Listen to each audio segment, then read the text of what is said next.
তেহরানে হামাসের রাজনৈতিক শাখার প্রধান ইসমাইল হানিয়া হত্যার পর উত্তপ্ত মধ্যপ্রাচ্য দেখা দিয়েছে আঞ্চলিক যুদ্ধের শঙ্কা। এমন পরিস্থিতির মধ্যেই বুধবার জাতির উদ্দেশ্যে ভাষণ দিলেন ইসরায়েলি প্রধানমন্ত্রী বিনিয়ামিন নেতানিয়াহু।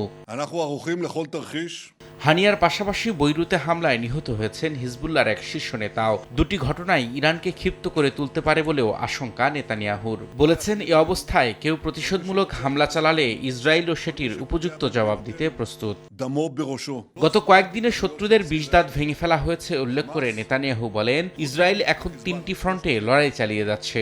শত্রুদের বিভিন্ন অবস্থানে হামলার কথা উল্লেখ করলেও ইসমাইল হানিয়াকে হত্যার বিষয়ে কোনো মন্তব্য করেননি তিনি।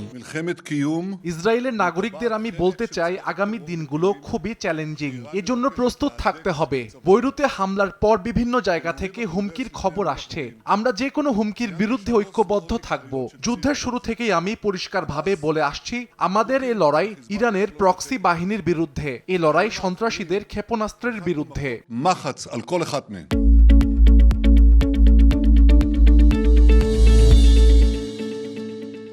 এদিকে হামাস প্রধান হানিয়াকে সরাসরি ক্ষেপণাস্ত্র হামলার মাধ্যমে হত্যা করা হয়েছে বলে নিশ্চিত করেছেন গোষ্ঠীটির এক জ্যেষ্ঠ নেতা। তেহরানে সংবাদ সম্মেলনে হামাসের উপপ্রধান খলিল আল হায়া বলেন, ক্ষেপণাস্ত্র সরাসরি হানিয়ার শরীরে গিয়ে আঘাত হানে। রুমের দরজা, জানালা এবং দেয়াল কোনো কিছুরই অস্তিত্ব নেই বলেও জানান তিনি।